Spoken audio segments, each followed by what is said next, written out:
നാം പഠിച്ചുകൊണ്ടിരിക്കുന്നതായ വേദഭാഗം റോമർക്ക് എഴുതിയ ലേഖനത്തിന്റെ 1-ാം അധ്യായം അതിന്റെ 18-ാമത്തെ വാക്യത്തിലാണ് നാം 2-3 ക്ലാസ്സുകളായി നിന്നിരുന്നത്. ഇന്ന് നമ്മൾ 19 മുതൽ ഭാഗങ്ങളെ ഒന്ന് കാണാൻ പോകുകയാണ്. അതുകൊണ്ട് 19 മുതൽ 23 വരെയുള്ള ആ പാരഗ്രാഫിന്റെ അവസാനം വരെ 23 വരെയുള്ള വേദഭാഗം ഒരാൾ ശബ്ദമുയർത്തി ഒന്ന് നിർത്തി വായിക്കാമല്ലോ.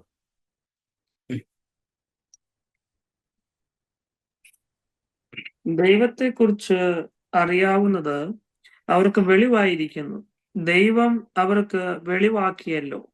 അവന്റെ നിത്യശക്തിയും ദിവ്യത്വവുമായ അവന്റെ അദൃശ്യ ലക്ഷണങ്ങൾ ലോക സൃഷ്ടി മുതൽ അവന്റെ പ്രവൃത്തികളാൽ ബുദ്ധിക്ക് വെളിവായി വെളിപ്പെട്ടു വരുന്നു. അവർക്ക് പ്രതിവാദമില്ലാതിരിക്കേണ്ടതിന് തന്നെ.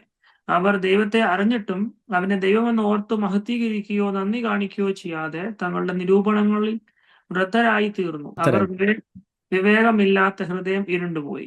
യെസ്, അനുഗ്രഹീതമായ ഈ വേദഭാഗങ്ങളെ ഓർത്ത് ഞാൻ ദൈവത്തിന് സ്തോത്രം ചെയ്യുന്നു.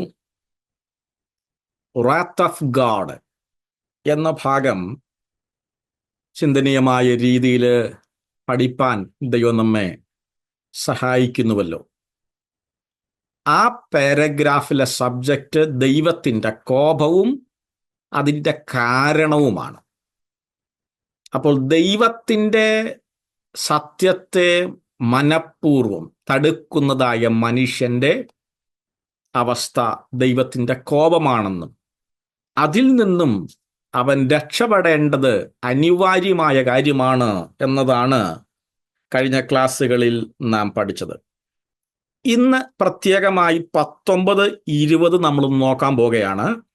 അതുകൊണ്ട് 19-20 നമ്മൾ വായിക്കുമ്പോൾ തന്നെ 23 വരെയുള്ള ആ ഭാഗം നമ്മുടെ കയ്യിലുണ്ടായിരിക്കണമെന്ന് പ്രത്യേകം ഓർപ്പിക്കുന്നു. 19-20 ഞാനൊന്ന് വായിക്കാം. ദൈവത്തെക്കുറിച്ച് അറിയാകുന്നത് അവർക്ക് വെളിവായിരിക്കുന്നു. ദൈവം അവർക്ക് വെളിവാക്കിയല്ലോ. അവന്റെ നിത്യശക്തിയും ദിവ്യത്വമായി അവന്റെ അദൃശ്യ ലക്ഷണങ്ങൾ ലോക സൃഷ്ടി മുതൽ അവന്റെ പ്രവർത്തികളാൽ ബുദ്ധിക്ക് തെളിവായി വെളിപ്പെട്ടു വരുന്നു. അവർക്ക് പ്രതിവാദമില്ലാതിരിക്കേണ്ടതിന് തന്നെ. ദൈവസഭയെ വ്യക്തമാക്കി പറയുകയാണ്, ദൈവത്തെക്കുറിച്ച് അറിയാകുന്നത് അവർക്ക് വെളിവാക്കിയിരുന്നു അല്ലെങ്കിൽ വെളിവാക്കിയിരിക്കുന്നു. അതായത് 16-17 വാക്യങ്ങൾ നമ്മൾ പഠിച്ചപ്പോൾ, അതായത് വിഷയ സംഗ്രഹം നമ്മൾ പഠിച്ചപ്പോൾ പ്രത്യേകം അവിടെ കണ്ടതാണ് സുവിശേഷം ദൈവനീതി വെളിപ്പെടുത്തുന്നു. 19-20 വാക്യങ്ങളില് പ്രപഞ്ചം അല്ലെങ്കിൽ പ്രകൃതി സൃഷ്ടാവായ ദൈവത്തെ വെളിപ്പെടുത്തുന്നു. അതാണ് ഇവിടത്തെ വിഷയം. 16-17 വാക്യങ്ങളിൽ സുവിശേഷം ദൈവനീതിയെ വെളിപ്പെടുത്തിയപ്പോൾ ഈ 19-20 വാക്യങ്ങൾ പ്രപഞ്ചം ക്രിയേറ്ററിനെ വെളിപ്പെടുത്തുകയാണ്. ഈ വാക്യം ഇങ്ങനെയാണ് പറയുന്നത്, അറിയാകുന്നത്, ദൈവത്തെക്കുറിച്ച് അറിയാകുന്നത് അവർക്ക് വെളിവാക്കിയിരിക്കുന്നു എന്ന് പറഞ്ഞാൽ ദൈവത്തെക്കുറിച്ച് അറിയാത്തത് വെളിവാക്കിയിരിക്കുന്നു എന്നല്ല, അല്ലെങ്കിൽ ദൈവത്തെക്കുറിച്ച് അറിയാകുന്നത് വെളിവാക്കിയില്ല എന്നുമല്ല പറയുന്നത്. ദൈവത്തെക്കുറിച്ച് അറിയാകുന്നത് വെളിപ്പെടുത്തി. മനുഷ്യന് ദൈവത്തെക്കുറിച്ച് അറിയുവാൻ കഴിയുന്നതൊക്കെ അവർക്ക് വ്യക്തമായി അറിയാം. കാരണം അവയെല്ലാം സൃഷ്ടിയിൽ ദൈവം വെളിപ്പെടുത്തിയിട്ടുണ്ട് എന്നാണ് ഈ വാക്യം പറഞ്ഞത്. നിങ്ങൾ ഈ ഭാഗം ചിന്തിക്കുമ്പോൾ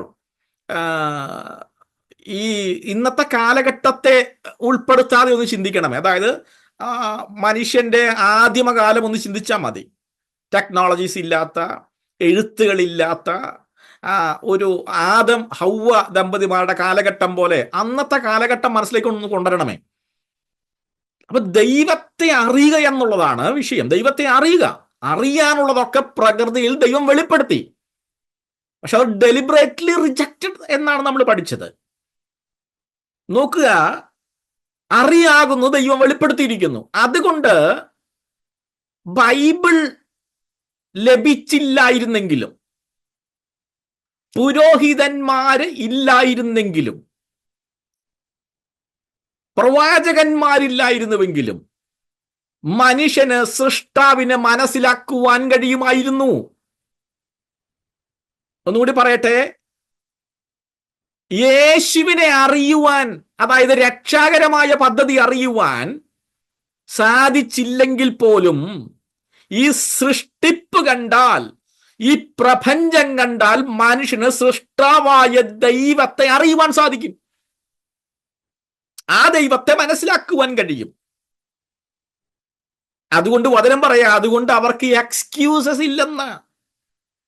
അവർക്ക് പ്രതിവാദം പറയുവാൻ കഴിയത്തില്ല. അയ്യോ ദൈവമേ, ഞാൻ സൃഷ്ടാവായ ദൈവത്തെ അറിഞ്ഞില്ലല്ലോ എന്നൊന്നും പറയാൻ അവർക്ക് പറ്റത്തില്ലെന്ന് ദൈവത്തിന്റെ വചനം പറയുന്നു. പൗലോസ് അത് എടുത്ത് ചൂണ്ടിക്കാണിച്ച് പറയുകയാണ്, ദൈവത്തിന്റെ ക്രോധം, the wrath of God upon them, ദൈവ കോപം അവരുടെ മേലിരിക്കുന്നുവെന്നാണ് പറയുന്നത്.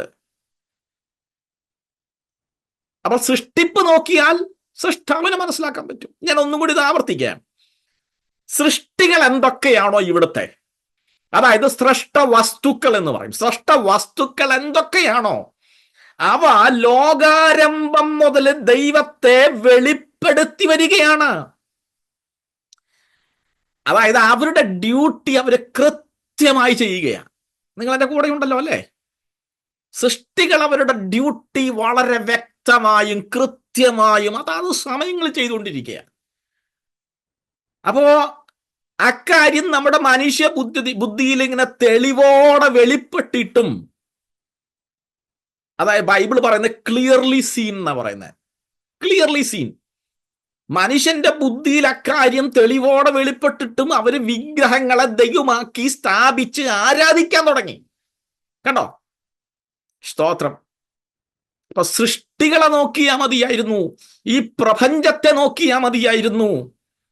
അവർക്ക് അത് മനസ്സിലായിട്ടും, ഒരു സ്രഷ്ടാവുണ്ടെന്ന് മനസ്സിലായിട്ടും അവര് ഡെലിബറേറ്റ്ലി ആഡഡ് അതർ തിങ്സ്. അതിനെ വർഷിപ്പ് ചെയ്യുക, അതിനെ സേവിക്കുക. ഇതാണ് സൃഷ്ടാവ്, ഇതാണ് ദൈവം എന്ന് പറഞ്ഞ് സൃഷ്ടിയെ ദൈവമാക്കി ആരാധിപ്പാൻ തുടങ്ങി. അതുകൊണ്ട് ബൈബിൾ പറയാ, അതുകൊണ്ട് അവർക്ക് എക്സ്ക്യൂസസ് ഇല്ല. എന്താ എക്സ്ക്യൂസസ് ഇല്ലാത്തതിന്റെ കാരണം എന്താ സഭയെ? ദൈവത്തെ അറിഞ്ഞിട്ടും മനഃപൂർവ്വം ഒരു പാപം ചെയ്യുന്നു. ഒന്ന്, അവര് സ്രഷ്ടാവിനെ ആരാധിക്കുന്നില്ല. നിങ്ങളുടെ കൂടെ ഉണ്ടല്ലോ അല്ലെ? എക്സ്ക്യൂസസ് ഇല്ലാത്തതിന്റെ കാരണമാ. ഒന്ന്, സൃഷ്ടാവിനെ ആരാധിക്കുന്നില്ല. രണ്ട്, ധാർമ്മികമായ ജീവിതം നയിക്കുന്നില്ല. ഇതാണ് 18-ാം വാക്യത്തിൽ ഒന്നും കൂടി പറഞ്ഞു തന്നത്, നമ്മോട് പറഞ്ഞു തന്നത് അഭക്തിയും അനീതിയും എന്ന് പറയുന്നത്. ദൈവത്തോടുള്ള ബന്ധത്തിലും മനുഷ്യരോടുള്ള ബന്ധത്തിലുമുള്ള കാര്യം, അഭക്തിയും അനീതിയും എന്ന് പറയുന്നത്. നോക്കുക, സൃഷ്ടാവിനെ ആരാധിക്കാത്ത മനുഷ്യൻ, ധാർമ്മികമായ ജീവിതം നയിക്കാത്ത മനുഷ്യൻ, അവൻ അഭക്തിയിലും അനീതിയിലും കഴിഞ്ഞു പോകുകയാണ്. ഇത് പാപമാണ്. നോക്കുക സഭയെ, അവൻ സൃഷ്ടാവിനെ ആരാധിക്കുന്നില്ലെന്നാണല്ലോ പറഞ്ഞത്. അപ്പൊ ആ ആരാധന എങ്ങനെയുള്ളതാ? നമ്മളല്ലേ പറഞ്ഞ കർത്താവിന്റെ ദാസനെ, അവിടെ നമുക്ക് തിരുവെഴുത്ത് തന്നിട്ടില്ല, നമുക്ക് പ്രമാണങ്ങളില്ല, ഒന്നുമില്ല, പിന്നെ അവരെങ്ങനെ ആരാധിക്കുന്നത്? ഇതല്ലേ നമ്മുടെ ചോദ്യം. അവരെങ്ങനെ ആരാധിക്കും? എന്താണ് അവരാരാധന? സൃഷ്ടിയെ കണ്ടാൽ സൃഷ്ടാവുണ്ടെന്ന് മനസ്സിലാകുന്ന മനുഷ്യന്റെ ആരാധന എന്ന് പറയുന്ന സൃഷ്ടാവിന് മഹത്വം കൊടുക്കുക എന്ന ആരാധനയാണ്. എന്റെ കൂടെ ഉണ്ടോ നിങ്ങള്? സൃഷ്ടാവിന് മഹത്വം കൊടുക്കുക. Give glory to the creator. കാരണം സൃഷ്ടികൾ അവരുടെ ഡ്യൂട്ടീസ് വളരെ കൃത്യമായി ചെയ്യുന്നുവെന്ന് ഞാൻ പറഞ്ഞുവല്ലോ. ആ സൃഷ്ടികളും സൃഷ്ടവസ്തുക്കളും അവരുടേതായിട്ടുള്ള പ്രവർത്തികൾ അതത് സമയങ്ങൾ ചെയ്യുമ്പോൾ മനുഷ്യൻ അത് കണ്ട് ദൈവത്തിന് മഹത്വം കൊടുക്കണം. നമുക്കറിയാം, ആകാശവും സൂര്യനും ചന്ദ്രനും നക്ഷത്രങ്ങളും രാത്രിയും പകലും മഴയും മഞ്ഞും വെയിലും കാറ്റും ഇവയൊക്കെ അതാത് സമയങ്ങളിൽ അതാത് കാലങ്ങളിലും മാത്രം ഉണ്ടാകുന്നവയാ. ആമേൻ. നിങ്ങളുടെ കൂടെയുണ്ടോ? ആ, അത് തന്നെ ശ്രദ്ധിച്ചാ മതി. ആരാധന വെളിപ്പെടുമെന്നേ, അല്ലേ? സ്തോത്രം. ആകാശം, സൂര്യൻ, ഈ സൂര്യനും ചന്ദ്രനൊക്കെ എന്തിനാ? സമയങ്ങൾക്ക് വേണ്ടിയിട്ടാ. നക്ഷത്രങ്ങൾ, രാത്രി പകലൊന്ന് ആലോചിച്ച് നോക്കിയേ സഭയെ. എന്നും മഴയാണെങ്കിലുള്ള അവസ്ഥയൊക്കെ ഒന്ന് ആലോചിച്ച് നോക്കിയേ. ഞാൻ അങ്ങോട്ട് വരാം, ഭാഗത്തേക്ക് വരാം. നോക്കുക. അപ്പോൾ സൃഷ്ടവസ്തുക്കളെ ശ്രദ്ധിച്ചു കഴിഞ്ഞാൽ മനുഷ്യന് ദൈവത്തെ ആരാധിപ്പാൻ കഴിയും, മഹത്വം കൊടുക്കുവാൻ കഴിയും. ഇവിടെ എന്നും പകലായിരുന്നെങ്കിൽ എന്ത് ചെയ്യും സിസ്റ്റർ അക്സാക്രിസ്? ഇവിടെ എന്നും പകലായിരുന്നെങ്കിൽ, ഇവിടെ എന്നും രാത്രിയായിരുന്നെങ്കിലോ? ഇവിടെ എന്നും ചൂട് മാത്രമായിരുന്നെങ്കിലോ? ഈ പ്രപഞ്ചത്തിൽ തണുപ്പ് മാത്രമായിരുന്നെങ്കിലോ? ഈ ഭൂമിയിൽ മഴ മാത്രമായിരുന്നെങ്കിലോ? എങ്കിൽ അവയുടെ കൃത്യമായ സമയം സെറ്റ് ചെയ്തതാര്? ഏതൊരു മനുഷ്യനും അവന്റെ ബുദ്ധിയുടെ മണ്ഡലത്തിൽ അങ്കുരിക്കുന്ന ഒരു ചോദ്യമുണ്ട്. ഇതിനെ നിർമ്മിച്ചതാര്? ഇതിനെ ക്രമമായി നിർത്തിയതാര്? സമയങ്ങളെ ക്രമാനുഗതമായി സെറ്റ് ചെയ്തതാര്? അവനറിയാവുന്ന കാര്യമാണ് അതിന്റെ പിന്നിൽ ഒരു സൃഷ്ടാവുണ്ടെന്ന്.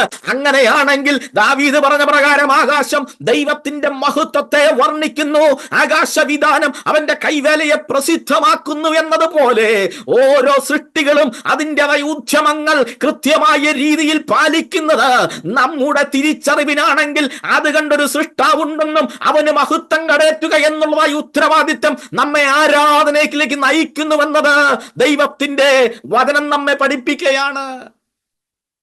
സ്തോത്രം. നോക്ക് സഭയെ,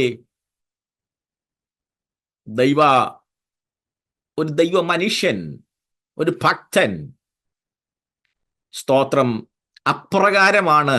ഇവയൊന്നുമില്ലെങ്കിലും ഈ പൗലോസ് പറഞ്ഞ പ്രകാരം അവൻ ആദ്യകാലങ്ങളിൽ തന്നെ ഒരു ഭക്തനായി മാറുന്ന അങ്ങനെയാണ്. സ്തോത്രം. നോക്കുക, ഈ മനുഷ്യൻ എന്നിട്ടും സൃഷ്ടാവിനെ റിജക്റ്റ് ചെയ്യുകയാണ് ചെയ്തത്. ഐഡോളട്രിയിലേക്ക് തിരഞ്ഞു. അപ്പൊ ആ ചിന്ത എവിടെന്നാ കിട്ടിയത്? ഞാൻ പലപ്പോഴും പറഞ്ഞിട്ടുണ്ടെന്ന് എനിക്ക് തോന്നുന്നേ. ദൈവത്തെ അവരറിഞ്ഞിട്ടും അവർ ഐഡോളട്രിയിലേക്ക് തിരിഞ്ഞു. നിങ്ങൾ ഈ ഉൾക്കാടുകളിലേക്കൊന്ന് ശ്രദ്ധ വയ്ക്കുക. ആമസോൺ പോലുള്ളതായ ഉൾക്കാടുകൾ, നമുക്കറിയാം അവർക്ക് സ്വാഭാവികമായ മനുഷ്യരുടെ ഭക്ഷണ രീതികളല്ല, സംസ്കാര രീതികളല്ല, വസ്ത്ര രീതികളല്ല, വ്യത്യസ്തമാണ്. എന്നാലും നാം അവരുടെ അടുത്തേക്കൊന്ന് വിസിറ്റ് നടത്തിയാൽ, ഒട്ടേറെ ഡോക്യുമെന്ററീസുകളൊക്കെ ഉണ്ടല്ലോ, നമ്മളത് ശ്രദ്ധിച്ചാൽ നമുക്ക് മനസ്സിലാക്കാൻ പറ്റും. ഇവരുടെ ആരാധന നോക്ക്. ഒരു കല്ലിനെ, ഒരു മരത്തിനെ, ഒരു പാറയെ, അതിനെ എന്തെങ്കിലുമൊക്കെ ഒന്ന് ഡെക്കറേറ്റ് ചെയ്ത് അതിൻ്റെ മുമ്പിൽ പൂക്കൾ വെച്ച്, ഭക്ഷണം വെച്ച്, അതിനെ സമർപ്പിച്ച്, അതിൻ്റെ മുമ്പിൽ കുമ്പിട്ട് മുട്ടുകുത്തി കൈകൂപ്പി ആരാധിക്കുക. ചോദ്യം, ഈ ചിന്ത ഇവർക്ക് എങ്ങനെ വന്നു?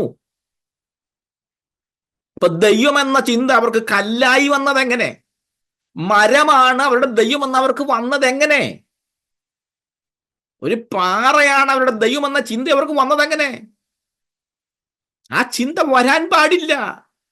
അപ്പൊ ദൈവസങ്കല്പത്തെ അവര് വിഗ്രഹത്തിലേക്ക്, വിഗ്രഹാരാധനയിലേക്ക് നയിച്ചു, അല്ലെങ്കിൽ നയിക്കപ്പെട്ടു. അവര് മനഃപൂർവ്വം അവരെന്ത് ചെയ്യുക? സൃഷ്ടി വെളിപ്പെടുത്തിയ ദൈവത്തെ അവന് മഹത്വം കൊടുത്ത് ആരാധിക്കുവാൻ കഴിയാതെ ഇപ്പോഴും അങ്ങനെയുള്ള മനുഷ്യർ, മറ്റു മനുഷ്യന്മാരുമായി സമ്പർക്കമില്ലാത്ത മനുഷ്യർ, അവരുടെ ആരാധന സിസ്റ്റം എന്താ? ഐഡോലട്രിയാണ്. സ്തോത്രം. നിങ്ങൾ ശ്രദ്ധിച്ചിട്ടുണ്ടോ? അങ്ങനത്തെ ഡോക്യുമെന്ററി ഒക്കെ ശ്രദ്ധിച്ചാൽ നമുക്കറിയാം, ശരീരത്തിൽ അവര് കമ്പ് തറച്ച് കയറ്റിയിട്ടുണ്ട്. ചിലരുടെ ഈ ചുണ്ടിന്റെ ഈ ഭാഗത്തായിരിക്കാം, ചിലർ മൂക്കിലായിരിക്കാം. ശരീരത്തിൽ അങ്ങനെ കമ്പ് തറച്ച് കയറ്റുന്നുണ്ട്. ശരീരത്തിൽ പച്ച കുത്തുന്നുണ്ട്. ഇതൊക്കെ സൃഷ്ടാവിനെ കളിയാക്കലല്ലേ? ദൈവം മനുഷ്യനെ സൃഷ്ടിച്ചപ്പോഴേ ആ സൃഷ്ടിപ്പിന് എന്തെങ്കിലും കുറവുണ്ടായിരുന്നോ? ഇല്ലല്ലോ. ഇതിപ്പോ ഇന്നത്തെ കാലഘട്ടത്തിൽ ഒരു ഫാഷനായിട്ട് വന്നിട്ടുണ്ട്. ഞാൻ അവിടേക്കൊന്നും പ്രവേശിക്കുന്നില്ല, ഒട്ടേറെ സമയങ്ങൾ പറഞ്ഞിട്ടുള്ളതാണ്. ഈ ചിന്തയൊക്കെ അപ്പൊ ഇവർക്ക് എവിടുന്നാ വന്നേന്നേ?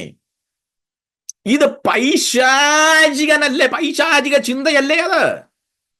അപ്പൊ ഡെലിബറേറ്റ്ലി അവർ റിജക്ട് ചെയ്തിട്ട് അവർ ഡെലിബറേറ്റ്ലി അവർ ആഡ് ചെയ്തു മറ്റൊന്നിനെ. സ്തോത്രം. നോക്കുക, അതുകൊണ്ട് എന്ത് ചെയ്യുക? ദൈവത്തിന്റെ കോപമുണ്ട്.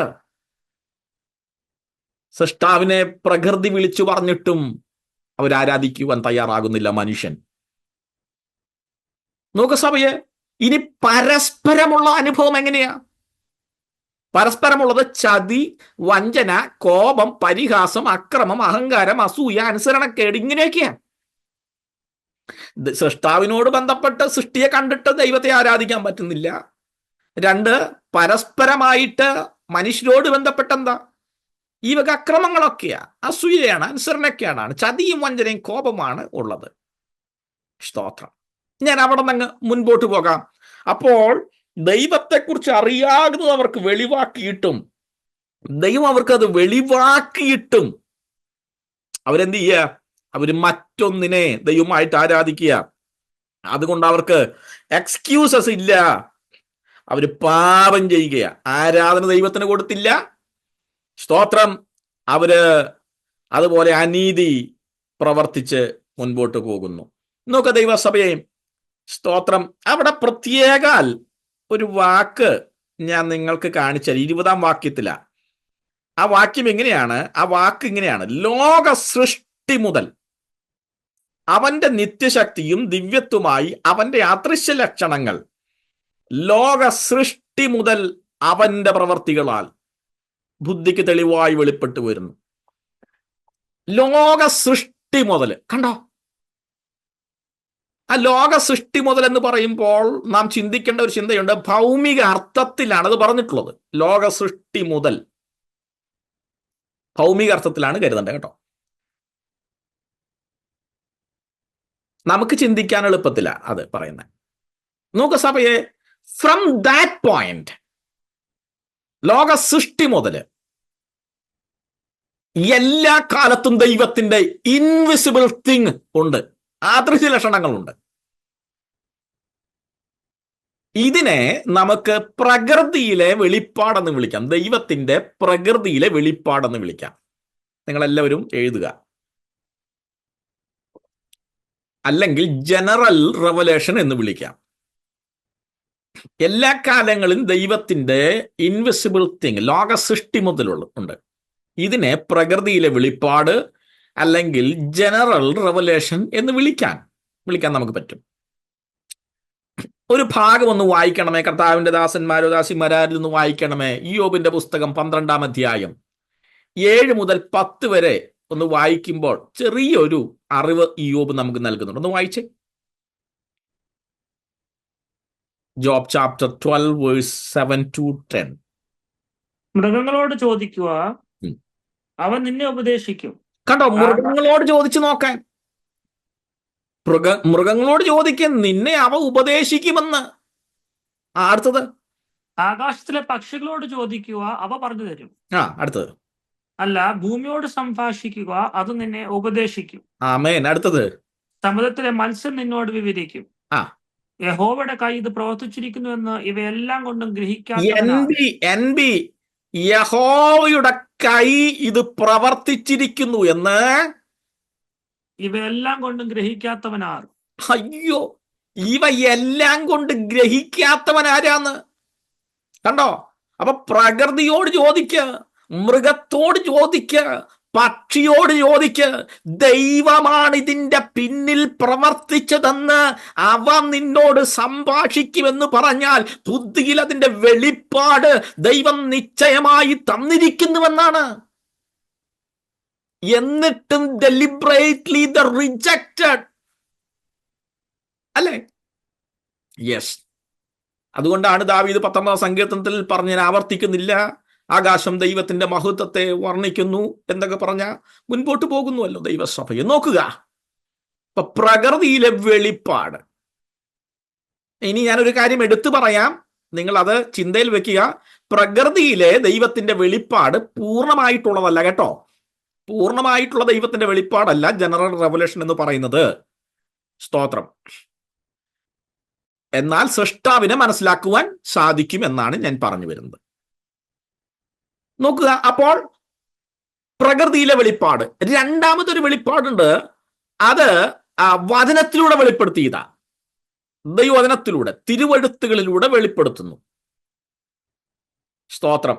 2 തിമോത്തിയോസ് 3:16-17 ഒക്കെ വായിച്ച നമുക്കറിയാം. സങ്കീർത്തനം 19:7 മുതൽ 14 വരെയുള്ള വേദഭാഗങ്ങളൊക്കെ വായിക്കുമ്പോൾ നമുക്കത് മനസ്സിലാക്കാൻ സാധിക്കുന്നുണ്ട്. ദൈവത്തിന്റെ ചിന്തകളും ദൈവത്തിന്റെ സത്യങ്ങളും ദൈവത്തിന്റെ വാക്കുകളായി ദൈവം പുറത്തേക്ക് കൊണ്ടുവന്നു. അപ്പോൾ ദൈവത്തെ കൂടുതലായി വെളിപ്പെടുത്തുന്നു ദൈവവചനത്തിലൂടെ. അത് രണ്ടാമത്തെ വെളിപ്പാട്.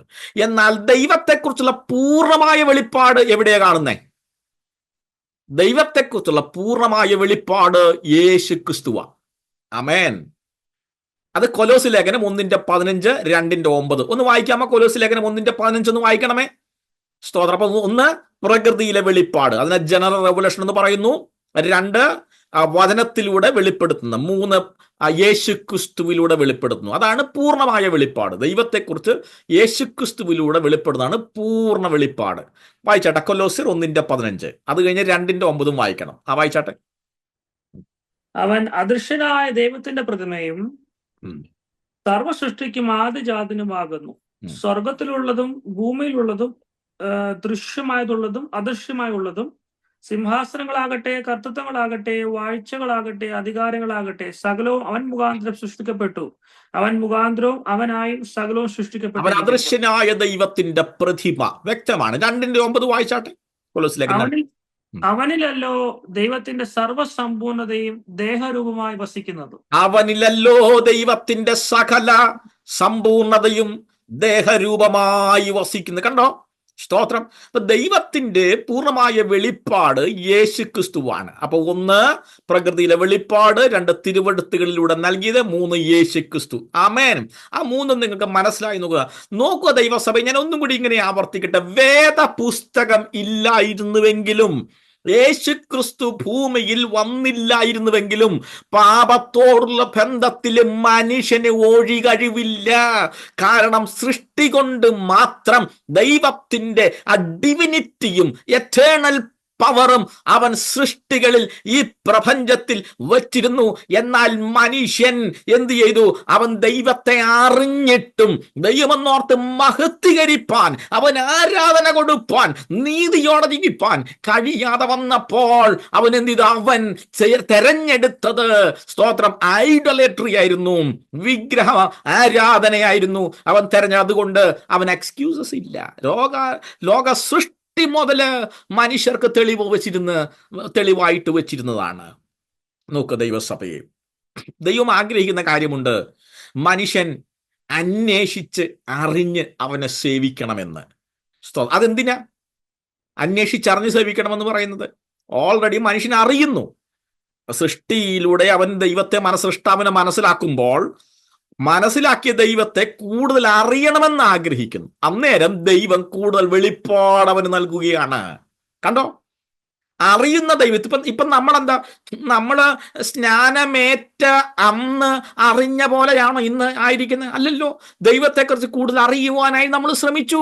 എൻ്റെ ദൈവത്തെ എനിക്ക് കൂടുതൽ സ്നേഹിക്കണമെന്ന് പറഞ്ഞ് നമ്മൾ സ്നേഹിച്ചു. അവൻ്റെ കൽപ്പനകളെ കൂടുതൽ നമ്മൾ അനുസരിക്കുകയാണല്ലേ. അവനോട് സ്നേഹിക്കുക, അവനെ നമ്മൾ സ്നേഹിക്കുകയാണ്. അപ്പോൾ അങ്ങനെ സ്നേഹിക്കുമ്പോൾ, അവനെ കൂടുതൽ ആരാധിക്കുമ്പോൾ നാം അവനെ അറിയുകയാണ് ചെയ്യുന്നത്. അപ്പോൾ അവൻ വീണ്ടും വെളിപ്പാടുകളായി നമുക്ക് വെളിപ്പെടുക. സ്തോത്രം. യേശു ക്രിസ്തുവിലൂടെ നാം വീണ്ടും അവനെ അറിഞ്ഞുകൊണ്ടിരിക്കുക. നോക്കുക ദൈവസഭയെ, കൂടുതൽ വെളിപ്പാട് കിട്ടുവാനായിട്ട് അന്നത്തെ മനുഷ്യന്മാര് ചെയ്യേണ്ട കാര്യം, അറിഞ്ഞ ദൈവത്തെ, സ്തോത്രം, കൂടുതൽ അറിയുവാനായിട്ട് ശ്രമിക്കണമായിരുന്നു. കൂടുതൽ അറിയുവാൻ നിങ്ങൾ അപ്പോസ്തല പ്രവൃത്തി 17-ാം അധ്യായം അതിന് 26-27 വാക്യങ്ങളൊന്ന് വായിക്കണം. ഭൂതലത്തിലെങ്ങും കുടിയിരിക്കുവാൻ അവൻ ഒരുത്തരിൽ നിന്ന് മനുഷ്യജാതിയൊക്കെയും ഉളവാക്കി അവരുടെ നിവാസത്തിന് അതിരുകളും കാലങ്ങളും നിശ്ചയിച്ചു. അവർ ദൈവത്തെ തപ്പി നോക്കി കണ്ടെത്തുമോ എന്ന് വെച്ച് അവനെ അന്വേഷിക്കേണ്ടതിന് തന്നെ. അവൻ നമ്മിൽ ആർക്കും അകന്നിരിക്കുന്നവനല്ല താനും. നോക്ക് ദൈവസഭയെ, അപ്പൊ അന്വേഷിക്കുന്നവന്റെ അടുത്തേക്ക് അവൻ ഓടിയെത്തുന്നു എന്ന് അതിന്റെ അർത്ഥം. ദൈവത്തെ ഒരുത്തിന് അന്വേഷിച്ചാൽ അകന്നിരിക്കുന്നില്ലെന്ന്. ദൈവത്തെ അവർ തപ്പി നോക്കി അന്വേഷിക്കുമോ എന്ന് വിചാരിച്ച് അന്വേഷിക്കും തോറും ഏതെങ്കിലും മനുഷ്യനെ അന്വേഷിച്ചാൽ അവന്റെ അടുത്തേക്ക് ദൈവം കൂടുതലായി വെളിപ്പെടുകയാണെന്ന്. സ്തോത്രം. അപ്പൊ അന്വേഷിച്ച് അറിഞ്ഞിരുന്നുവെങ്കിൽ, അന്വേഷിക്കുവാൻ താല്പര്യപ്പെട്ടിരുന്നെങ്കിൽ നിശ്ചയമായും ദൈവം കൂടുതൽ വെളിപ്പാടവന് കൊടുക്കുമായിരുന്നു. ഇന്നത്തെ കാലത്തും അങ്ങനെ തന്നെയാ കേട്ടോ. സ്തോത്രം. എന്റെ ദൈവത്തെ എനിക്ക് കൂടുതലായി അറിയണമെന്ന് ആഗ്രഹിച്ച ദൈവം നിശ്ചയമായും അവൻ അതിനുള്ള സാധ്യതകൾ കൽപ്പിച്ചിരിക്കും. ഈ കോർന്നല്യോസ് എന്ന് പറഞ്ഞൊരു മനുഷ്യനെ കുറിച്ച് നമ്മൾ പഠിച്ചിട്ടുണ്ട്. കോർന്നല്യോസ് രക്ഷിക്കപ്പെട്ടവനല്ലായിരുന്നു, പക്ഷെ അവന് നല്ല ക്വാളിറ്റീസ് ഉണ്ടായിരുന്നു. അവൻ ദൈവത്തെ അറിയുവാൻ ആഗ്രഹിച്ചവനാ. അവൻ ഭക്തനായിരുന്നുവെന്ന് പറഞ്ഞ ഭക്തനായിരുന്നു. അവൻ ദൈവത്തെ ഭയപ്പെട്ടവനായിരുന്നു. അവൻ ധർമ്മം കൊടുത്തിരുന്നവനാണ്, ചാരിറ്റി ചെയ്തവനാണ്. അവൻ പ്രാർത്ഥനാ മനുഷ്യനായിരുന്നു. പക്ഷെ രക്ഷിക്കപ്പെട്ടവനല്ല. പക്ഷെ അങ്ങനെ ഒരു നല്ല ക്വാളിറ്റി അവൻ കീപ്പ് ചെയ്തത് കൊണ്ട്, അവന് ദൈവത്തെക്കുറിച്ചുള്ള ഒരു അവബോധം ഉണ്ടായിരുന്നു. ദൈവത്തെ അറിയുവാൻ ആഗ്രഹിച്ചത് കൊണ്ട് ദൈവം അവനെ രക്ഷിപ്പാൻ തക്കവണ്ണം കരുണ കാണിക്കുക. അവന്റെ അടുത്തേക്ക് ഒരു ദൂതനെ അയക്കുന്നു, അവന്റെ അടുത്തേക്ക് പത്രോസിനെ അയക്കുന്നു. അങ്ങനെ രക്ഷയുടെ മാർഗം ദൈവം അവന് മുമ്പിൽ തുറന്നു കൊടുക്കുക. കണ്ടോ? അപ്പോൾ എന്തു എന്റെ കാര്യം? ദൈവസഭയെ അവൻ അറിയുവാൻ ആഗ്രഹം വയ്ക്കുക. അങ്ങനെ വരുമ്പോൾ അവരോട് അകന്നിരിക്കാത്ത, അടുത്ത് വരുന്ന നല്ല ദൈവമാണ് നമ്മുടെ ദൈവം. സ്തോത്രം. ദൈവസഭയെ നോക്കുക. അറിയുവാൻ ആഗ്രഹിക്കുമ്പോൾ ദൈവം കൂടുതലായി വെളിപ്പെടുകയാണ്. അവൻ അവസരം നൽകും. യേശുവിനെ അറിയുവാൻ ആഗ്രഹിക്കുമ്പോൾ, ആരെങ്കിലും അങ്ങനെ അറിയുവാൻ ആഗ്രഹിക്കുമ്പോൾ ഒരു സുവിശേഷകനെ അങ്ങോട്ട് അയച്ചിരിക്കും നിശ്ചയമായിട്ടും. സ്തോത്രം. ഒരു വലിയ ദ്വീപിന്റെ ഉള്ളിലേക്ക് ഒരു സുവിശേഷം കടന്നു ചെല്ലുമ്പോൾ ഒട്ടേറെ പേര് ചിലപ്പോൾ പ്രതിരോധം കൽപ്പിക്കുമായിരിക്കും. പക്ഷെ അവിടെ ആരെങ്കിലും ഒരാൾ പ്രാർത്ഥിച്ചിട്ടുണ്ടാവും, ഏതെങ്കിലും ഒരു വ്യക്തി ആഗ്രഹിച്ചിട്ടുണ്ടാവും. ആ ഒരു വ്യക്തിയുടെ സുവിശേഷ മാനസാന്തരത്തിന് വേണ്ടിയ ദൈവഭക്തന്മാരും മിഷണറിമാരെ ദൈവം അയക്കുന്നത്. അങ്ങനെയാ പല ദേശങ്ങളിലും ദൈവസഭയെ നോക്കുക. അപ്പോൾ അറിയുവാൻ ആഗ്രഹിക്കുമ്പോൾ ദൈവം കൂടുതലായും അതിനുള്ള സാധ്യതകൾ കൊടുക്കും. ഇന്ന് മനുഷ്യൻ വാദത്തിനായി പറയുന്ന ഒരു പദമുണ്ട്. എന്തെന്നറിയുമോ? കാണാത്ത ദൈവത്തെ എങ്ങനെ വിശ്വസിക്കുന്നത്? സ്തോത്രം. ദൈവത്തെ ആരും ഒരു നാളും കണ്ടിട്ടില്ലെന്നല്ലേ യോഹന്നാൻ 1:18 പറയുന്നത്? ബൈബിൾ തറപ്പിച്ച് പറയുക, ദൈവത്തെ ആരും ഒരു നാളും കണ്ടു. പിന്നെ കാണാത്ത ദൈവത്തെ എങ്ങനെ വിശ്വസിക്കാം? സഭയെ കണ്ടെത്തുവാൻ ആഗ്രഹിക്കുക എന്ന് പറഞ്ഞാൽ അറിയുവാനുള്ള അനുഭവം എന്നുള്ള അർത്ഥമോടെ. അറിയുവാനുള്ള നമ്മുടെ ഉപകരണം എന്തുവാ? ഇന്ദ്രിയങ്ങളാണെന്നേ. ഇന്ദ്രിയങ്ങളാണ്.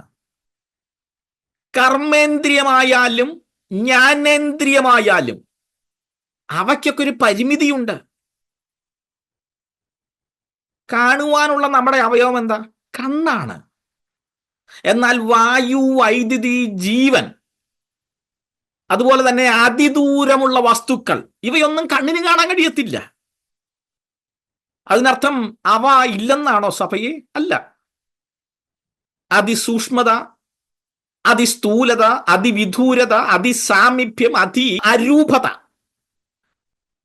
ഇങ്ങനെയുള്ള കാരണങ്ങൾ പലതും നമുക്ക് കാണാൻ കഴിയത്തില്ല. ഇങ്ങനെയുള്ള കാരണങ്ങൾ കൊണ്ട് പലതും കാണാൻ കഴിയത്തില്ല, പക്ഷെ അനുഭവിക്കാൻ കഴിയും. കാരണം അത് നമ്മുടെ കർമ്മേന്ദ്രിയങ്ങൾ. സ്തോത്രം. അതുകൊണ്ട് നമുക്ക് അനുഭവിക്കാൻ കഴിയും. നോക്ക സഭയെ, ദൈവത്തിന്റെ അസ്തിത്വം നിഷേധിക്കുവാൻ സാധ്യമല്ല കേട്ടോ. ഇപ്പൊ നമ്മൾ ഈ പറഞ്ഞ വായുവും വൈദ്യുതിയും ഒക്കെ കാണുവാൻ കഴിയാത്തതുകൊണ്ട് അതില്ലെന്ന് പറയാൻ സാധിക്കുമോ? ഇല്ല. അതുപോലെ തന്നെ ദൈവത്തിന്റെ അസ്തിത്വത്തിന് തെളിവായി നിൽക്കുന്ന പല ന്യായങ്ങളും ഉണ്ട്. ദൈവം ഉണ്ട് എന്ന് മനസ്സിലാക്കുവാൻ. അനേകര് ദൈവത്തെ കണ്ടിട്ടില്ല എന്നതുകൊണ്ട് ദൈവം ഇല്ലെന്ന് പറയുവാൻ താല്പര്യപ്പെടുന്നവരാണ്. എന്നാൽ നോക്കുക, ദൈവശാസ്ത്രജ്ഞന്മാരും തത്വചിന്തകന്മാരും ഒക്കെ അംഗീകരിക്കുന്ന പല ന്യായങ്ങളുണ്ട്. അങ്ങനെ അസ്തിത്വത്തിന് തെളിവായി നിൽക്കുന്ന പ്രധാനപ്പെട്ട ഒരു 4 വാദങ്ങളെ ഞാൻ നിങ്ങളുടെ മുമ്പിൽ ഇത് പരിചയപ്പെടുത്താം. ഒന്ന്, അത് കോസ്മോളജിക്കൽ ആർഗ്യുമെന്റ് ആണ്. 2, ടീലിയോളജിക്കൽ ആർഗ്യുമെന്റ് ആണ്. 3, ഓണ്ടോളജിക്കൽ ആർഗ്യുമെന്റ് ആണ്. 4, മോറൽ ആർഗ്യുമെന്റ് ആണ്. നിങ്ങൾ ആ 4 ഒന്ന് എഴുതി വെക്കുന്ന നന്നായിരിക്കും. സ്തോത്രം. ഇന്നത്തെ കാലത്ത് ദൈവത്തെ കണ്ടിട്ടില്ലാത്തതുകൊണ്ട് ദൈവം ഇല്ലെന്ന് പറയുന്നവരോട് സ്തോത്രം, ഇങ്ങനെയുള്ളതായ പഠനശാഖകളുണ്ട്. സ്തോത്രം. കോസ്മോളജിക്കൽ, ടീലിയോളജിക്കൽ, ഓണ്ടലോജിക്കൽ, മോറൽ, ഇങ്ങനെയുള്ള ആർഗ്യുമെന്റ്സ് നോക്കുക. ഇത് തത്വചിന്തകന്മാര്, ശാസ്ത്രജ്ഞന്മാര്, ദൈവിക പണ്ഡിതന്മാര് ഇവയൊക്കെ അംഗീകരിക്കുന്നതാണ്. കോസ്മോളജിക്കൽ ആർഗ്യുമെന്റ് എന്ന് പറഞ്ഞാൽ എന്താണ്? സമസ്ത കാര്യങ്ങൾക്കും ഒരു കാരണം വേണം എന്ന് പറഞ്ഞാൽ ഏത് കാര്യങ്ങൾക്കും ഒരു ആദ്യ കാരണം ഉണ്ടായിരിക്കണമെന്ന്. First cause. അതാണ് കോസ്മോളജിക്കൽ ആർഗ്യുമെന്റ് പറയുന്നത്. അപ്പൊ ആ പ്രഥമ കാരണം എന്ന് പറയുന്നത് ദൈവമാണ്.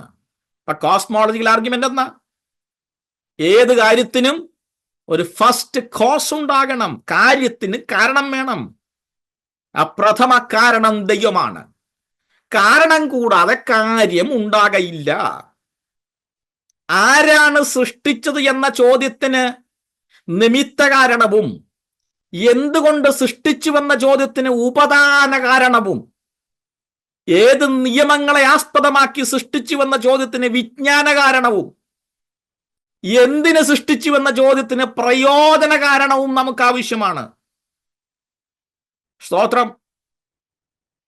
പ്രവാചകനായ യെശയ്യാവ് ഒരിക്കൽ ഇങ്ങനെ ഒരു ചോദ്യം ഉന്നയിച്ചു. അദ്ദേഹം തന്നെ ഉത്തരവും പറഞ്ഞു. ആ ചോദ്യം എന്ന് പറയുമ്പോൾ ഇവയെ സൃഷ്ടിച്ചതായിരുന്ന യെശയ്യാവ് 40-ാം അധ്യായത്തില് 26-ാം വാക്യം, 40-26 ഇങ്ങനെ പറഞ്ഞു, ഇവയെ സൃഷ്ടിച്ചതാര്? ഉത്തരം അദ്ദേഹം തന്നെ പറയുന്നുണ്ട്, സൃഷ്ടിച്ചവനും നിർമ്മിച്ചവനും നിത്യദൈവം തന്നെയെന്ന്. ആമേൻ. യോഹന്നാനും സ്തോത്രം പറയുന്നൊരു കാര്യമുണ്ട്, സകലവും അവൻ മുഖാന്തരം ഉളവായെന്ന്. സകലവും അവൻ മുഖാന്തരം ഉളവായി. ഞാൻ ആ വാക്യങ്ങളിലേക്കൊന്നും കടക്കുന്നില്ല. നോക്കുക സഭ, ഏത് കാര്യങ്ങൾക്കും ഒരു കാരണം ആവശ്യമാണ്. ആദ്യ കാരണം ദൈവമാണ്. കാരണനായ ദൈവം പ്രപഞ്ചത്തെ ഇല്ലായ്മയിൽ നിന്നാണ് സൃഷ്ടിച്ചത്. എക്സ് നിഹില്ലോ എന്ന് പറയും. ഇല്ലായ്മയിൽ നിന്നും ദൈവം സൃഷ്ടിച്ചു. സ്തോത്രം. രണ്ടാമത്തെ എന്താ? ടീലിയോജിക്കൽ ആർഗ്യുമെന്റ് ആണ്. അത് ആ പഠനശാഖ എങ്ങനെയാ? അതായത് പ്രപഞ്ചത്തിന്റെ ക്രമീകരണത്തിന് ഒരു ക്രമീകാരകനുണ്ട്, അതായത് ക്രമപ്പെടുത്തുന്ന വ്യക്തിയുണ്ട്, ക്രമപ്പെടുത്തിയ വ്യക്തിയുണ്ട്. അങ്ങനെയുള്ളൊരു പഠനമാണ് ടീലിയോളജിക്കൽ ആർഗ്യുമെന്റ്. പ്രപഞ്ചം ഒരു ക്രമത്തിൽ പോകുന്നു എന്നാണ് അതിന്റെ അർത്ഥം. അതായത് ഒരു നിശ്ചിത ഉദ്ദേശമോ പ്രയോജനമോ ഉള്ളതാണ് സൃഷ്ടി എന്നത്. പ്രപഞ്ചം ഒരു നിശ്ചിത നിയമമനുസരിച്ചാണ് സൃഷ്ടിക്കപ്പെട്ടിരിക്കുന്നത് എന്ന് പറയുന്നു. അർത്ഥാൽ വ്യക്തവും വിദഗ്ധവും അതിസൂക്ഷ്മവുമായൊരു ക്രമമാണ് ഈ പ്രപഞ്ചത്തിനുള്ളത് എന്ന് ഈ വാദം പറയുകയാണ്.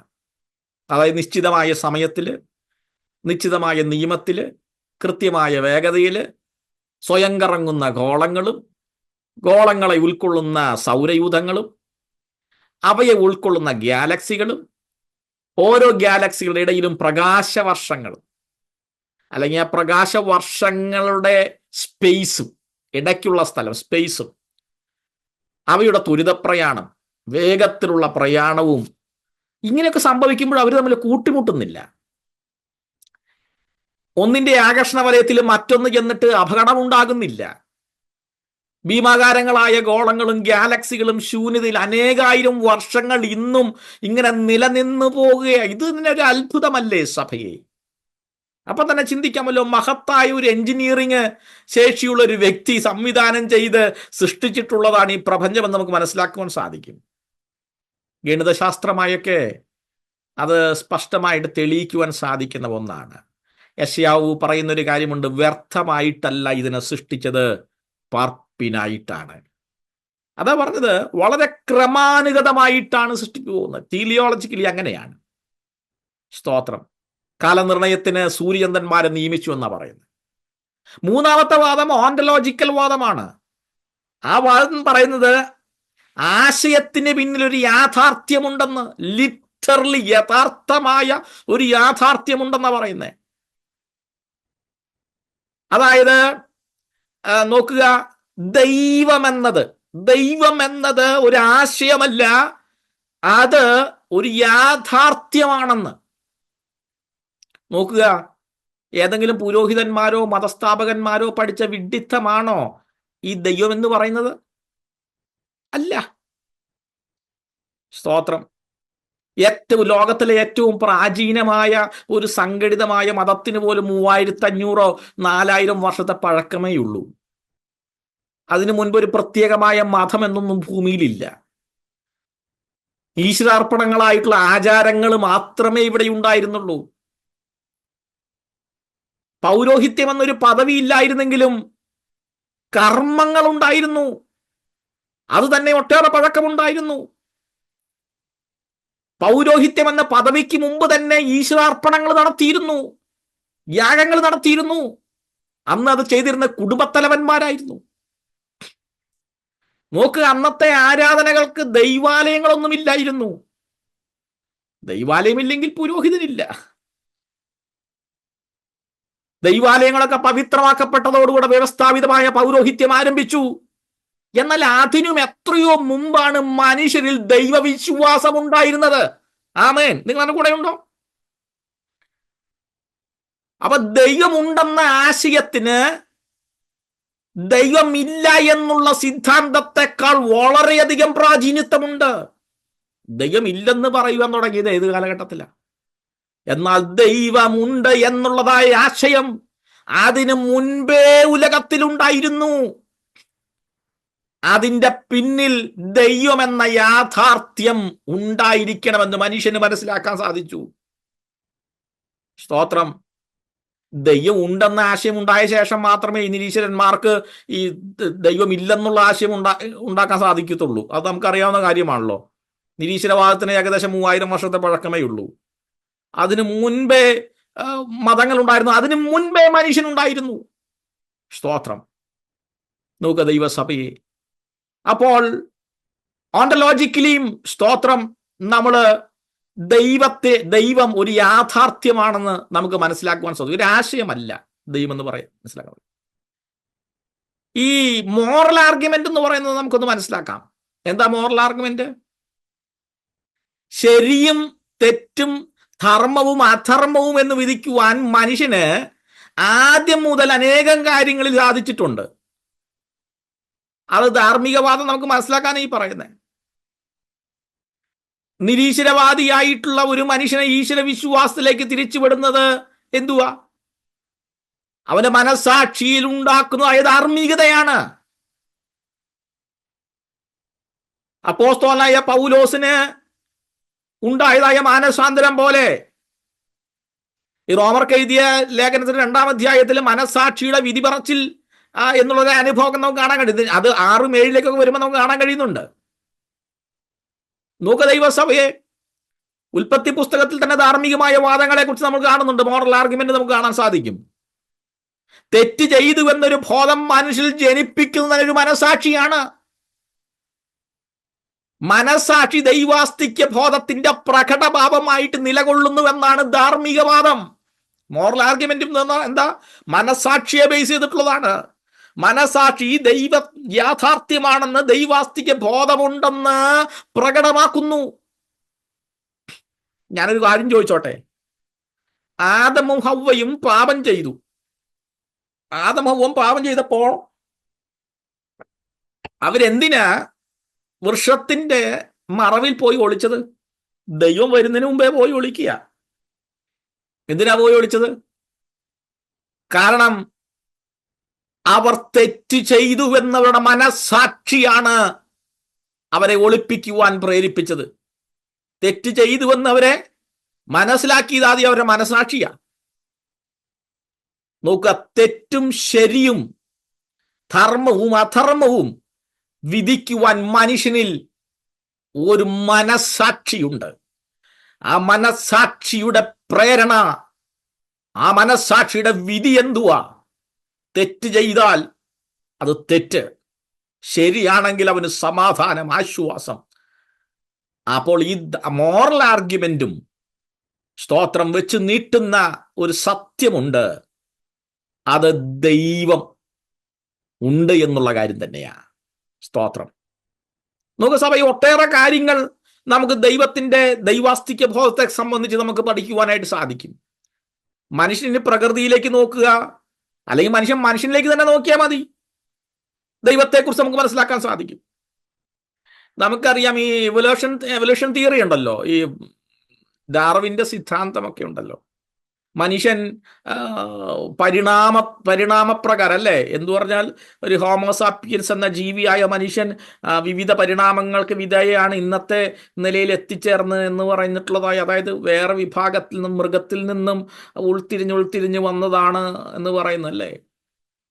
സ്തോത്രം. നമുക്ക് ദൈവസഭയെ അങ്ങനെയുള്ളതായ വാദങ്ങളുണ്ട്.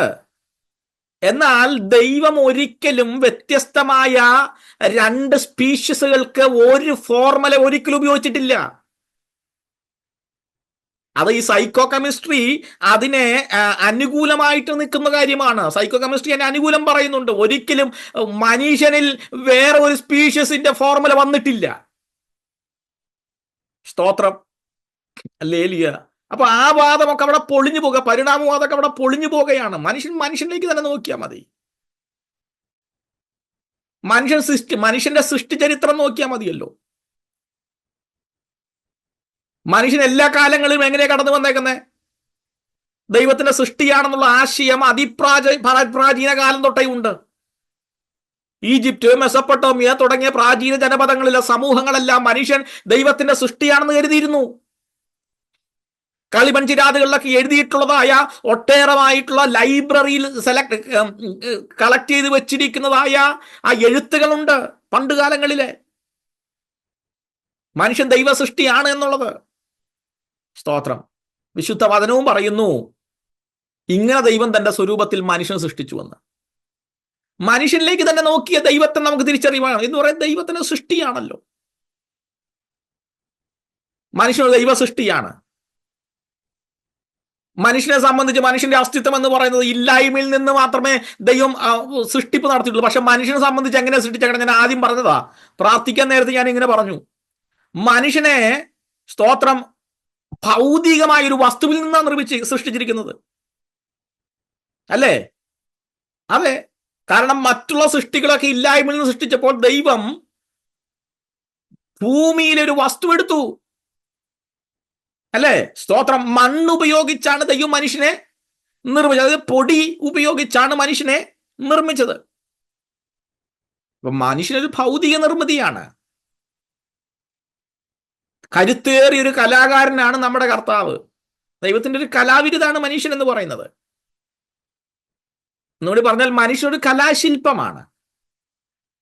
ഇതൊക്കെ ഞാൻ ഈ പറയുന്നത് പഠനത്തോട് ബന്ധപ്പെട്ട കുറച്ച് ആഴത്തിൽ പഠിച്ചു പോകുന്ന നന്നായിരിക്കുമെന്ന് വിചാരിച്ചിട്ടാണ്. മനുഷ്യൻ ദൈവത്തിന്റെ നിർമ്മിതിയാണ്, ഉണ്ടാക്കപ്പെട്ടവനാണ്. ഭൗതിക വസ്തുവായ മണ്ണുകൊണ്ട് ദൈവത്തിന്റെ സ്വരൂപത്തിൽ ദൈവം ഉണ്ടാക്കി. ദൈവത്തിന്റെ ശ്വാസം അതിനകത്ത് സന്നിവേശിപ്പിച്ചു. അപ്പോൾ മനുഷ്യൻ ജീവനുള്ള ദേഹിയായി തീർന്നു. അതായത് മണ്ണ് മാംസമായി, അത് ജീവനുള്ള ദേഹിയായി മനുഷ്യനായി. ഇങ്ങനെ ദൈവം മനുഷ്യനെ തന്റെ സാദൃശ്യത്തിൽ സൃഷ്ടിച്ച് നിർമ്മിച്ചുണ്ടാക്കിയിരിക്കുന്നു. ആണും പെണ്ണും ചേർന്ന ഒരു സവിശേഷ സത്തയായിട്ടാണ് മനുഷ്യനെ ഉണ്ടാക്കിയത്. ദൈവം മനുഷ്യനുണ്ടാക്കിയിട്ടുള്ളത് സാദൃശ്യം സംബന്ധിച്ച് എന്താ? മനുഷ്യന്റെ സൃഷ്ടിയിലെ സാദൃശ്യം നേരത്തെ പറഞ്ഞുവല്ലോ. നാം നമ്മുടെ സാദൃശ്യത്തിൽ നമ്മുടെ സ്വരൂപപ്രകാരം മനുഷ്യനെ ഉണ്ടാക്കുക എന്നാണ്. അങ്ങനെ ദൈവം തന്റെ സ്വരൂപത്തിൽ മനുഷ്യനെ സൃഷ്ടിച്ചു. ആണും പെണ്ണുമായി അവരെ സൃഷ്ടിച്ചു. ദേഹം, ദേഹി, ആത്മാവ് എന്നുള്ളതായ സവിശേഷപരമായ അനുഭവം അവനിൽ വെച്ചു. ഞാൻ പറഞ്ഞു വന്നതിന്റെ സാരം, ദൈവസഭയിൽ ഞാനൊന്ന് മടങ്ങി വരാം. പറഞ്ഞൊരു സാരം, മനുഷ്യൻ അന്വേഷിച്ചാൽ ദൈവത്തെക്കുറിച്ചുള്ള കൂടുതൽ വെളിപ്പാടുകൾ അവന് ലഭിക്കുമായിരുന്നു. സ്തോത്രം. യെശയ്യാവിന്റെ പുസ്തകത്തിലെ 66-ാം അധ്യായത്തിൽ ഒരു വാക്യമുണ്ട്. അന്ധകാരം ഭൂമിയെയും കൂരിരുട്ട് ജാതികളെയും മൂടുന്നു, നിന്റെ മേലോ യഹോവ ഉദിക്കുമെന്ന്. നോക്കിയേ, ദൈവത്തെ കൂടുതൽ അറിയുവാൻ ആഗ്രഹിക്കുന്നവനായ മനുഷ്യന്റെ മേൽ ദൈവം ഉദിക്കയാണ്. യേശുക്രിസ്തുവിനെ കുറിച്ചൊക്കെ പുതിയ ദൈവത്തിൽ പറഞ്ഞിട്ടുള്ള പദം നമുക്കറിയാമല്ലോ. സ്തോത്രം. സൃഷ്ടിയിൽ പ്രിന്റ് ചെയ്തിട്ടുള്ള തന്റെ മഹത്വത്തിനൊത്തവണ്ണം മനുഷ്യൻ ഭക്തനായി ജീവിച്ചിരുന്നുവെങ്കിൽ ദൈവം അവനിൽ ഉദിച്ച് വെളിപ്പെടുമെന്നാണ് തിരുവെഴുത്ത് നമ്മെ അറിയിക്കുന്നത്. ജാതീയ ലോകത്തെ ബാധിച്ച കാര്യം പോള് ഇവിടെ വ്യക്തമാക്കുകയാണ്. സ്തോത്രം. ദൈവത്തെക്കുറിച്ച് അറിയാകുന്നത് അവർക്ക് വെളിവാക്കിയിരുന്നു, ദൈവം അവർക്ക് വെളിവാക്കിയല്ലോ. യാക്കോബിന്, ഇസ്രായേലിന് ദൈവത്തെ അറിയുവാൻ മാർഗങ്ങൾ ഉണ്ടായിരുന്നു, നിയമങ്ങൾ ഉണ്ടായിരുന്നു. എന്നാൽ ജെൻഡൈൽ വേൾഡിന് അതില്ലായിരുന്നു. ആരംഭഘട്ടം നിങ്ങൾ ചിന്തിച്ചാൽ മതി. അല്ല, ഇന്നത്തെ ജെൻഡൈൽ വേൾഡിന് ശ്രദ്ധിക്കുക. ജെൻഡൈൽ വേൾഡിന് അതില്ല. എന്നാൽ സൃഷ്ടികളെ നോക്കിക്കൊണ്ട് അവന് പറയുവാൻ കഴിയുന്നൊരു കാര്യമുണ്ട്. നിയമമില്ലെങ്കിലും മാർഗങ്ങളില്ലെങ്കിലും സൃഷ്ടിയെ നോക്കിക്കൊണ്ട് ജെൻഡൈൽ വേൾഡിന് പറയാൻ കഴിയുന്നൊരു കാര്യമുണ്ട്. ദൈവം സർവശക്തനാണ്, ദൈവം സർവജ്ഞാനിയാണ്. ഒന്നുകൂടി പറയാം, സ്രഷ്ടാവ് സർവശക്തനാണ്, സ്രഷ്ടാവ് സർവജ്ഞാനിയാണ്. അത് തിരിച്ചറിഞ്ഞ് മഹത്വം കൊടുത്ത് അവൻ ദൈവത്തിന് ആരാധന കൊടുക്കണമായിരുന്നു. കാരണം ദൈവം എല്ലാറ്റിനും സാക്ഷിയായി പ്രകൃതിയിൽ തന്നെ ഉണ്ടായിരുന്നു. സ്തോത്രം. ഞാൻ അവിടെ പറഞ്ഞ് അവസാനിപ്പിക്കാം സഭയെ. എന്നിട്ടും മനുഷ്യര് ഒരു റിബൽസായിട്ട് നിലകൊണ്ട് ദൈവസന്നിധിയിൽ റിജക്റ്റ് ചെയ്തു. ഞാൻ ഒരു ഭാഗം ഒന്ന് വായിക്കാൻ താല്പര്യപ്പെടുക. അത് വായിച്ച് അവസാനിപ്പിക്കും. കാരണം സമയം പോയി എന്നറിയാം. അല്ല, എല്ലാവരും ഒന്ന് എടുക്കണമേ. അപ്പോസ്തലപ്രവൃത്തി 14-ാം അധ്യായമാണ്. അതിൻ്റെ 15 മുതൽ 17 വരെയുള്ള ഭാഗങ്ങൾ ഇങ്ങനെയാ. പുരുഷന്മാരെ, നിങ്ങൾ ഈ ചെയ്യുന്നത് എന്ത്? ഞങ്ങൾ നിങ്ങളോട് സമസ്വഭാവമുള്ള മനുഷ്യരത്രേ. നിങ്ങൾ ഈ വ്യർത്ഥ കാര്യങ്ങളെ വിട്ട് ആകാശവും ഭൂമിയും സമുദ്രവും അവയിലുള്ള സകലവും ഉണ്ടാക്കിയ ജീവനുള്ള ദൈവത്തെങ്കിലേക്ക് തിരിയണമെന്നുള്ള സുവിശേഷം ഞങ്ങൾ നിങ്ങളോട് അറിയിക്കുന്നു. കഴിഞ്ഞ കാലങ്ങളിൽ അവൻ സകല ജാതികളെയും സ്വന്ത വഴികളിൽ നടപ്പാൻ സമ്മതിച്ചു. എങ്കിലും അവൻ നന്മ ചെയ്യുകയും ആകാശത്തു നിന്നും മഴയും ഫലപുഷ്ടിയുള്ള കാലങ്ങളും നിങ്ങൾക്ക് തരികയും ആഹാരവും സന്തോഷവും നൽകി നിങ്ങളെ തൃപ്തരാക്കുകയും ചെയ്തു പോന്നതിനാൽ തന്നെക്കുറിച്ച് സാക്ഷ്യം തരാതിരുന്നിട്ടില്ല. കണ്ടോ, എല്ലാറ്റിനും സാക്ഷിയായി അവൻ പ്രകൃതിയിലുണ്ടായിരുന്നു. അതാത് സമയങ്ങളിൽ കൃത്യമായ നിലകളിൽ ഈ ഭൂമിക്ക് വേണ്ടതൊക്കെ, മനുഷ്യന് വേണ്ടതൊക്കെ പ്രപഞ്ചത്തിൽ സെറ്റ് ചെയ്തവനായ ദൈവം. സ്തോത്രം. അവനെക്കുറിച്ച് നിയമങ്ങളോ പുസ്തകങ്ങളോ ഒന്നുമില്ലെങ്കിലും മനുഷ്യൻ അത് കണ്ട് മനസ്സിലാക്കേണ്ട കാര്യമുണ്ടായിരുന്നു. അവൻ സർവശക്തനായ സൃഷ്ടാവാണ്, അവൻ സർവജ്ഞാനിയായ സൃഷ്ടാവാണ്. അതുകൊണ്ട് അവന് മഹത്വം കൊടുക്കുക എന്നുള്ളതായ നിലകളിൽ ദൈവത്തിന് ആരാധന കൊടുക്കണമായിരുന്നു. കാരണം അവൻ എല്ലാറ്റിനും സാക്ഷിയായി പ്രകൃതിയിൽ ഉണ്ടായിരുന്നു. എന്നിട്ടും അവർ ദൈവത്തെ റിജക്റ്റ് ചെയ്തു. ഇന്ന് രാത്രിയിൽ ഈ വചന സന്ദേശത്തിന്റെ ഒടുവിൽ ഞാൻ ഇങ്ങനെ പറയുവാൻ ആഗ്രഹിക്കുകയാണ്. കൃപയാൽ അവനെ അറിയുവാൻ, അവനെ ആരാധിക്കുവാൻ, അവനെ സേവിക്കുവാൻ ഈ ഭൂമിയിൽ അവൻ നമുക്ക് അവസരം നൽകി, കൃപ നൽകി. നമ്മുടെ ഭുജങ്ങൾ ഉയർത്തി കർത്താവിന് സ്തോത്രം പാടാം. ഹല്ലേലൂയ. അവന്റെ നാമം വാഴ്ത്തപ്പെടുമാറാകട്ടെ, വാഴ്ത്തപ്പെടുമാറാകട്ടെ, വാഴ്ത്തപ്പെടുമാറാകട്ടെ.